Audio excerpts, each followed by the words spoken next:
Welcome, everybody. College basketball action. It's March Madness Conference Tournament time, and it has absolutely been wide open. We're talking once again with Ross Benjamin for our daily Underdog value ticket. Ross is 19-11 in his last 13 videos, so definitely producing on a consistent basis for SBR. Ross, first and foremost, glad to have you back with us. I know you got to be as wore out as I am. I can't keep up with everything going on.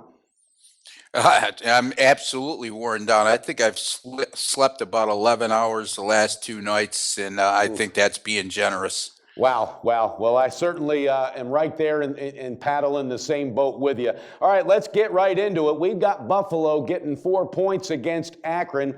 These two teams have squared off already this year, and Akron won both times, if I'm correct. Now, I don't know about covering the spread, so I'm going to have you break this game down and let us know why you like Buffalo with the points. Yeah, well, Akron did win those 2 games, Mike. They won by 4 and 10. They did cover both of those contests. But as you touched upon on several occasions over the last couple of days, very difficult to beat a team 3 times in a season, and especially one that's playing as well as Buffalo has since they arrived in Cleveland for this MAC tournament. The Bulls have really been impressive in their 2 MAC tourney wins over Miami of Ohio, and then yesterday over a very good Ohio University team, winning by 13 and 14 points respectively. They've really dominated on the boards, Mike. They've out-rebounded their 2 opponents in Cleveland by a combined 86-67. And if you compare that to Akron's 2 MAC tourney games, the Zips have been out-rebounded 76-60. So I don't think it's much of a stretch to predict Buffalo will have an advantage on the boards. As a matter of fact, when they faced Akron the last time out, they out-rebounded the Zips in that game 40-25, losing by 4 in that contest.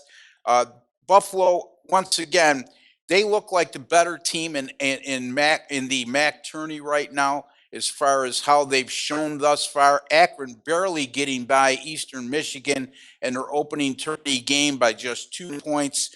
When you look at both of these teams' resumes, Akron certainly has the shinier one, Mike. But I just have an inkling that the Buffalo Bulls, who won the MAC tourney last year, are going to make it back-to-back titles and come away with a win here. But we'll take those points as an additional bonus. Buffalo +4 over Akron.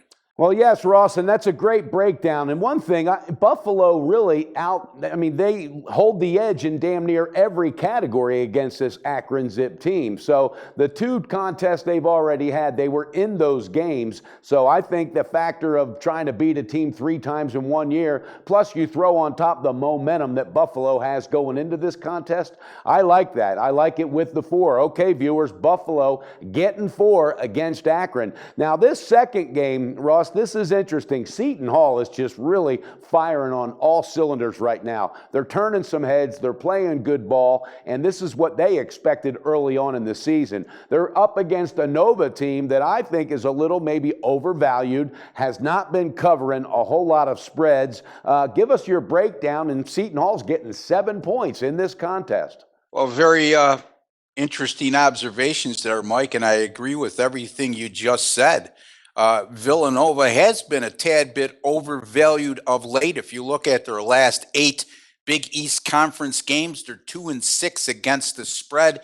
Bookmakers trying to protect themselves with this very good Villanova team. You know, there's no doubt, Mike, this is a legitimate Final Four club when all is said and done. And it wouldn't shock me in the least if this team runs the table in the NCAA tournament. However, we're talking about the point spread today. We're talking about a Seton Hall team that's gone 11-2 in their last 13 games. Their only 2 losses in that sequence came at the hands of Butler. Go figure. But anyway, as far as money-making teams go, and I know you're going to like this stat, Seton Hall is 13-3 against the spread in their last 16. 21-7 against the spread in their last 28, Mike. Wow. Very good as an underdog as well. Villanova, definitely the better team on paper. They beat Seton Hall twice this season. However, they only won by 9 at home, 1 on the road. They didn't cover either of those contests. I think Seton Hall makes this game much more interesting than this point spread would indicate. I won't go out on a limb and say they'll win it outright, although I think they have a legitimate shot. But we're going to take the points here, and it's a healthy number, +7, Seton Hall over Villanova. Yeah, you stole the words right out of my mouth, because the 2 times they played, Seton Hall covered that spread. And then when you laid that on me about the 21-7 against the spread the last 28 games, I mean, are you kidding me? Wow. You top that with momentum. This is very similar to what's going on with Buffalo, the small school. The momentum that they're riding right now is huge. What I really think bodes well for your pick here, Ross, is that Nova probably is resting on their laurels a little bit, knowing no matter what, we're a #1 seed, we're this, we're that, we'll turn it on when we need to. And I think that lapse, which could happen because I haven't seen a whole lot of fire or big covers from this team, if that happens, I think Seton Hall not only gets it ATS, but I think they sneak in and get the win outright because the momentum, and they believe in each other right now. Don't you Mike, believe that? If I could add in one more thing, Sure, I mean, you're please looking do. at this the first time in 23 years that Seton Hall has been in the Big East final. Wow. So there's a lot of incentive there. I mean, the last time they were in the Big East final, I know you'll remember it because you're from my same era. PJ Carlesimo PJ was their head coach. So Yep.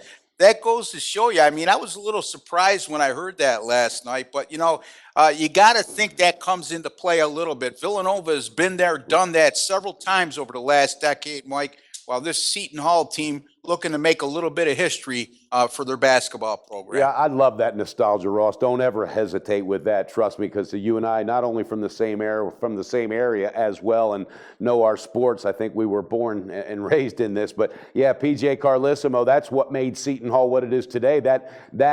I mean, the dominance they had for that period of time has continued. And when you just said they haven't been in the final in that long, one just assumes in their mind, well, of course they have, because that's Seton Hall. But it's exciting to be a Seton Hall Pirate fan again. I'm sure their fans are loving this, and I hope today they get the outright win. All right, viewers, you heard it, and we've had a great time with Ross today. Seton Hall getting 7 against Nova, Buffalo getting 4 against Akron. Let's cash those underdog tickets once again. Ross, have a great day, my friend. Let's find some time to get some well-needed rest, and let's hit it again tomorrow. If not, we'll do it on Monday.